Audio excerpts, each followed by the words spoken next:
Bintang itu akan redup. Bintang itu cuma sementara. Bintang itu banyak pada malam hari. Tapi gue cita-citanya pengen jadi langit. Karena gue percaya semakin banyak kita bersalaman sama orang, itu rezeki tuh ada. Gue tuh ngerasa gue bisa begini tuh karena banyak yang nolong.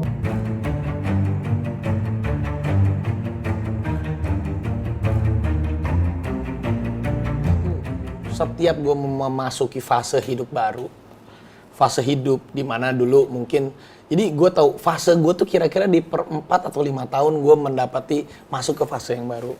Jadi dulu saat bokap gue meninggal, umur gue 16 tahun, itu adalah fase pertama gue menjadi kepala keluarga yang tadi gue pikir gue hancur.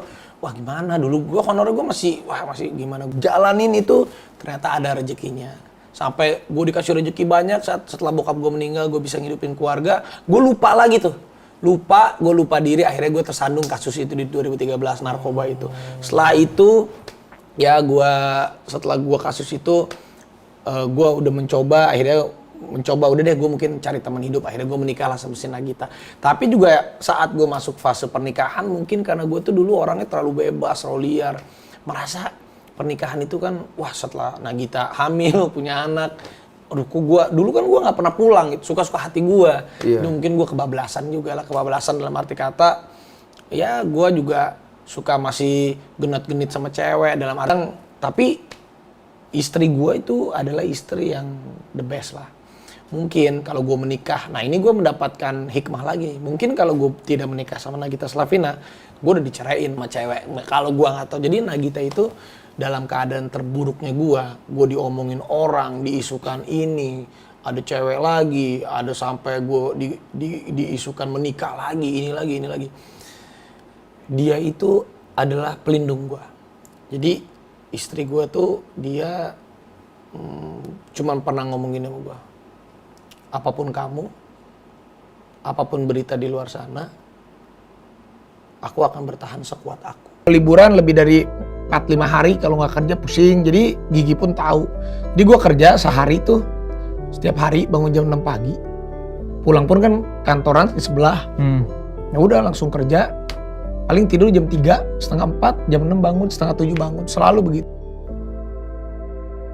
Aku tuh jarang sakit, jarang banget. Karena kalau kita kerjanya niat, happy gitu ya, kitanya senang sama pekerjaan itu, semuanya bisa dikalahin.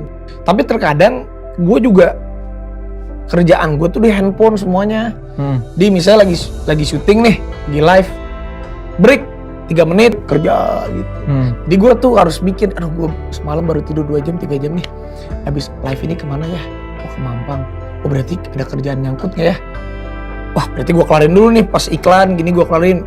Jadi gue selama live tuh iklannya, pas iklan kerja. Berarti nanti ada waktu tidur setengah jam, gue bisa tidur gitu.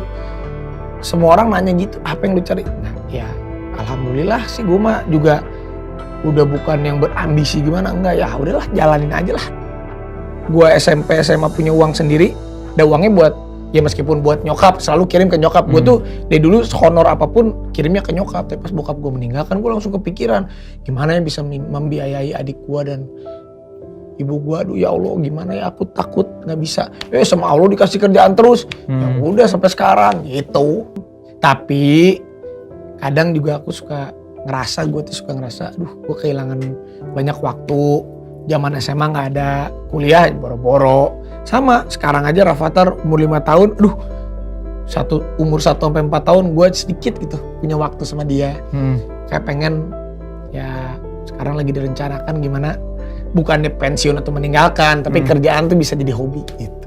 Setiap bisnis yang bukan gue pegang, tengah-tengahnya pasti boncos. Boncos tuh dalam arti kata ada aja. Apalagi contoh bisnis yang cuma pakai nama gue gitu. Misalnya baju, ya udah deh pakai nama lu aja ya, gue yang bikin gini.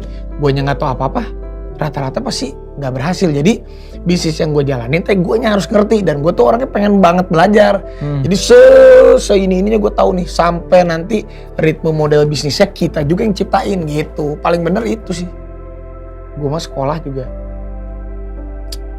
nggak pinter-pinter amat, tapi gue harus pinter dalam kehidupan. Maksudnya ya kita belajar terus. Jadi gue tuh banyak banget kegagalannya sebenarnya mah. Tapi ya karena gue orangnya udah awet cuek gitu, jadinya ya orang kadang kan suka ngeliat si Raffi enak hidupnya sekarang. Padahal dia nggak tahu perjuangannya 20 tahun yang lalu. Akhir naik angkot, naik apa gitu, dibayar dulu 500.000 sinetron. Sinetron 500.000. Ya jadi ada pernah ketipu, wah berapa banyak. Tapi ya intinya sih saat kita gagal ataupun tertipu ya udahlah ikhlasin aja. Tapi bener waktu gua ada permasalahan juga tuh. Itu yang sama BNN juga. Tapi kalau gua ikhlasin aja mah, alhamdulillah balik lagi semua kerjaannya malah. Jadi intinya emang gitu sih, kita kalau misalnya mendapatkan sesuatu tuh ya udahlah, nggak usah digerutuin, lewat aja. Jadi intinya kalau kita berhasil dalam setiap target kita, boleh senang, tapi jangan terlalu senang, jangan terlalu bahagia. Kalau kita pun gagal dalam kegagalan, boleh sedih, manusiawi, ya tapi jangan terlalu sedih. Setiap apa yang mau kita lakukan itu kan dua pilihannya sebenarnya, gagal atau berhasil ya itu. Jadi saat dua-duanya udah tercapai, ya udah maju terus gitu, jangan terlarut. Kalau ditanya bisnis apa, semuanya gue senang, tapi bisnis pengembangan diri gue sendiri, karena gue tahu gitu. Ya mungkin kalau orang lain itu kita harus tahu gitu dalam berbisnisnya kita mau nonjolinnya apa gitu. Otak gue pinter nggak pinter-pinter banget, maksudnya bukan dari college yang ilmu bisnis dan lain-lain. Mungkin modal gue juga dulu nggak punya modal yang gede-gede banget. Ya udah pengembangan diri gue, misalnya karena mungkin ada satu selling point, ya mungkin karena gue dari entertain ada satu popularitas di situ, pengembangan diri yang pelan-pelan. Nanti kita mempelajari dari pengembangan diri itu apa yang bisa kita masukin ke bisnis dan berkembang satu persatu gitu. Karena kan misalnya diri gue gitu sekarang masih di entertain, ya udah misalnya digital, ya udah berarti kan gue bisa menggunakan pengembangan diri dari digital, dari pengembangan diri gue untuk digital yang pelan-pelan gitu. Jadi kita harus tahu dulu sih. Kalau kayak sekarang nih misalnya digital Rans Entertainment, ya itu dari pengembangan diri gue, Nagita sama si Rafathar. Dari kan kita family core. Dari situ gue sukanya apa? Gue olahraga, ya udah gue bisa pengembangan nanti bisnis ke sports. Gue suka apa? Nagita suka apa? Makanan, dari situ pengembangannya ke makanan. Si Rafathar suka apa? Suka kartun, animasi, ya udah coba bikin animasi ke sana. Jadi ya udah dari situ kalau gue. Jadi gue ngerasa yang bekerja sama gue, ya udah gue anggap teman. Yang bekerja sama gue, mau tim kantor gue pun ya gue anggap teman semuanya. Jadi gue nggak pernah ngerasa kesepian.